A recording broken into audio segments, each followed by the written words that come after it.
tell Braden so many of the similar things. I'm like, listen, what you do in this life, you can't blame on other people. If someone hurts you or harms you or treats you unfairly and then you choose to be a terrible person to them, you have to take full responsibility for that. Yeah. All of the things that you do are merely a reflection of you. Now, does that mean assholes don't exist? No.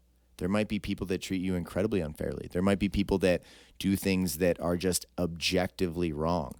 But your retaliation or what you do in return will always be a reflection on you. Yeah. And I'm not even telling you that you can't retaliate because as a young boy, like if you were getting bullied tremendously by someone and you choose after you've explored all options to try to stop it, to be violent to that person, to stop the bullying, I'm not even going to be against that. And it's, some people in society would hate that I just said that out loud. Yeah. All I want you to know is what you choose to do will always be a reflection of who you are. So you need to think very deeply about who you are and then make sure that your actions reflect that. Yeah. We had a really funny incident happen recently where I always wave to people in my sub, whether I'm driving or whether I'm out front or whatever it is. If someone drives by, I'm going to wave to them or put my hand up. And recently, Braden started noticing that a lot of people don't wave back. Mm-hmm. Like he made that observation. He'll see me wave. He'll see them just kind of in their car, like grimaced, you know what I mean? And he started being like, that person didn't even wave back at you, James. Do you feel stupid?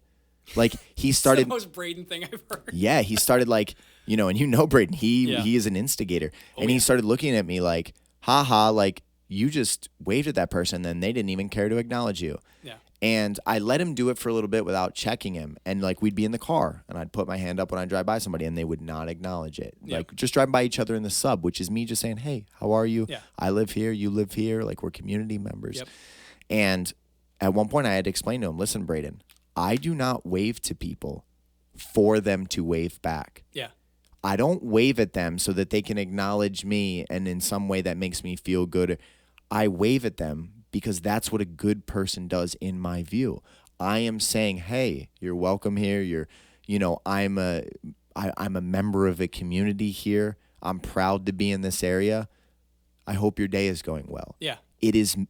I don't care about the reaction. I'm doing it because I believe it's what a good person should do. And it was funny.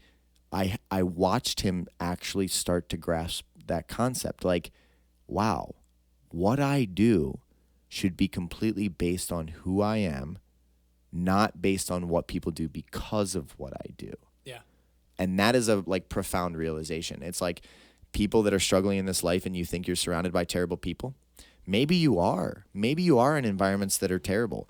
You do want to structure your life in a way that you have wonderful people around you like you have because they'll keep you in line. But maybe your family is a bunch of, let's just say, lower caliber people. Maybe you're surrounded in a work environment with lower caliber people. But if you choose then to be an asshole or a lower caliber person, that is your fault. Yep. Because everything that you do is still a reflection of you. You can be in a toxic, terrible company culture and still be the light. You can be the person that makes people feel better despite most of the people there not being that way. And if we could get more people to realize that the change starts with you, the world would be a lot better.